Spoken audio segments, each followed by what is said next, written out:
Willkommen zu einem neuen Video. Willkommen Modellbahnfreunde. Bei mir manchmal etwas unregelmäßig, aber ihr kennt das, jeder hat andere Sachen zu tun. Aber ich denke, diesmal mit super spannenden Highlights, nämlich diesen zwei wunderschönen Loks. Es soll nicht um die etwas versteckte, hier dahinter stehende 285 der Havelländischen Eisenbahn gehen, sondern um die zwei super schicken V100, Ex-Reichsbahn V100, umgebaut bei Alstom in Stendal. Diese Loks habe ich mir schon länger gewünscht, denn ich, wie einige von euch wissen, war mal Mitarbeiter der Havelländischen Eisenbahn und ja, hatte auch einiges mit diesen Loks zu tun und daher von mir immer wieder der Wunsch, diese mal zu besitzen. Es gab früher ein Gehäuse auf Shapeways, wo man diese Umbauvariante verwirklichen konnte. Allerdings war die Qualität oder Schrägstrich ist die Qualität nicht so, dass ich damit zufrieden war. Dann hatte ich im Internet auf eBay mal ein Gehäuse gefunden, das der liebe Ronny TT-Bahn 75 umlackiert hatte. Und das habe ich mir dann gegönnt. Allerdings war das auf Basis der Reichsbahn-Variante. Die Lackierung war schon richtig genial, jedoch haben die ganzen Lüfter und so weiter an der Variante nicht gestimmt. Und hier nun die richtige Variante, die auch von TT-Bahn 75 umgesetzt worden ist. An den Lokomotiven ist eigentlich nur noch das Chassis, der Unterbau von Tillich und das Gehäuse, das Führerstandsgehäuse hier, was ja separat draufgesetzt ist, ist noch von Tillich. Der Rest ist ein Shapeways Eigenbau von TT-Bahn 75 und auch die Geländer, alles im 3D-Drucker entstanden. Und was soll ich sagen? Zwei richtig geniale Modelle. Warum zwei davon? Weil die im Original meistens im Pärchen unterwegs sind.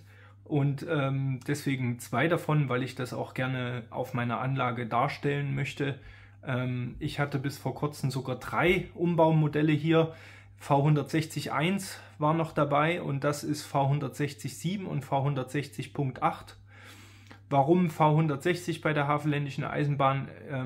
Im Register ist es ja eigentlich eine BEA 203, aber bei der V160 oder V160 wird sie bei der Havelländischen Eisenbahn genannt, weil sie 1600 PS hat.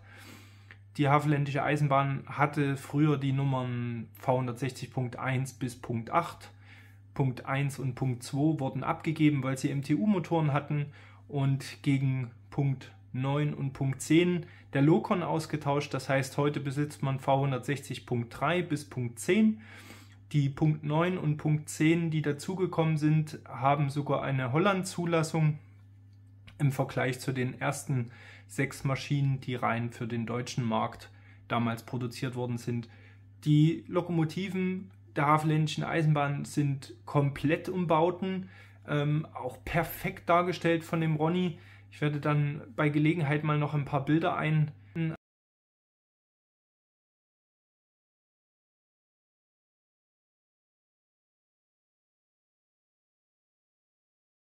kommt eigentlich einem Großserienmodell sehr nah, was TT-Bahn 75 hier macht. Das ist wirklich super genial und ich bin mega happy mit diesen Modellen. Ein großes Dankeschön nochmal an den lieben Ronny und ja, Chapeau für diese tolle Arbeit und ich bin natürlich begeistert, euch diese Lokomotiven heute hier in Blankenheim vorführen zu dürfen. Vielleicht noch mal etwas zur Geschichte. Es gab nach der Wende viele der bei der DB ausgemusterten DAV100 wurden von dem Alstom-Werk übernommen und konnten für Privatbahnen je nach Kundenwunsch aufgearbeitet werden. Die Maschinen gab es in verschiedenen Varianten. Wenn wir jetzt zum Beispiel die Press-Variante hernehmen, die ich euch jetzt hier nochmal mit ins Bild gestellt habe, dann seht ihr, die ist nicht ganz so umgebaut. Das sieht man auch an unterschiedlichen Sachen, denn bei der Komplettumbau-Variante der Havelländischen Eisenbahn ist die Seite komplett anders geworden im Vergleich zu der Seite, wo man hier noch zwei Lüftereinheiten sieht.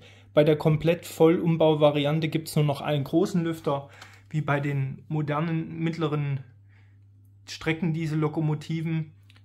Eben die Umbauvarianten waren rein nach Kundenwunsch. Sie konnten mit Originalmotor stattfinden. Man konnte aber auch alternativ zum Beispiel MTU oder Kettmotoren mit der dementsprechend dazugehörigen Steuerung dazu kaufen. Die Variante 1 und 2 der Havelländischen Eisenbahn wurden mit MTU-Motoren ausgerüstet und wurden noch zu Zeiten der Osthavelländischen Eisenbahn ausgeliefert und später dann in die jetzige Farbvariante der Havelländischen Eisenbahn gebracht. Man sieht das auch deutlich und ich blende euch jetzt das Bild ein, wo man die V160-1 von TT-Bahn 75 noch mit sieht.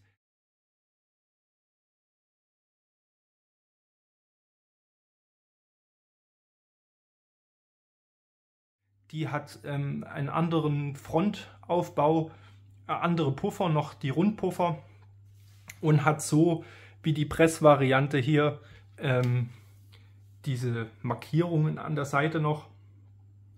Die havelländischen Eisenbahnen haben ein komplettes Rundumlaufgeländer, was die Pressvariante zum Beispiel auch alle Pressvarianten nicht besitzen. Von daher gibt es viele Unterscheidungen. Es gab noch ein Umbauprogramm von Adtranz. Da ist sogar das Mittelstandsführergehäuse etwas weiter aus der Mitte herausgerückt. Aber auf das wollen wir heute nicht so eingehen, sondern wir wollen über die Alstom-Varianten sprechen, denn das sind die meistverbreitetsten Varianten. Es gibt mittlerweile sogar Hybrid-Varianten, die darauf basieren, und es gab auch ein Programm für die West V100, auch im Werk Stendal, aber die meistverbreitetsten Varianten, die auch einige davon in Holland anzutreffen waren und ich glaube auch noch sind, sowie von der SBB Cargo betrieben wurden, aber nur in Deutschland.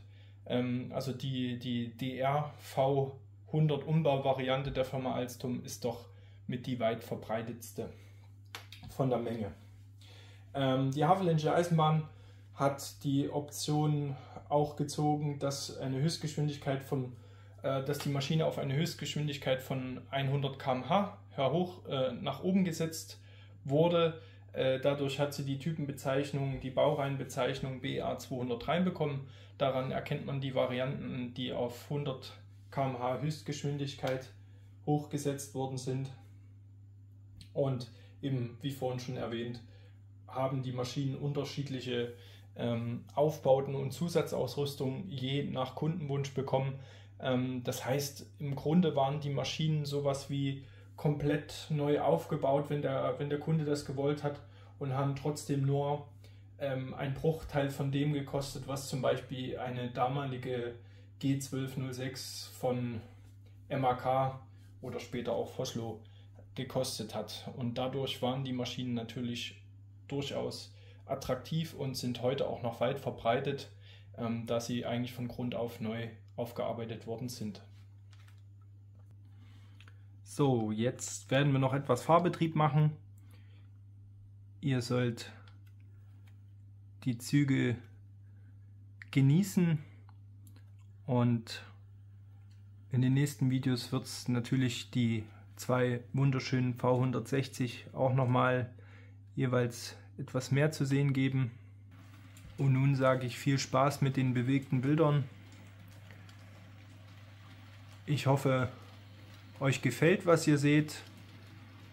Bleibt mir gewogen, bleibt der Modellbahn gewogen, bleibt gesund und jetzt viel Spaß mit bewegten Bildern ohne meine Stimme. Bis zum nächsten Mal.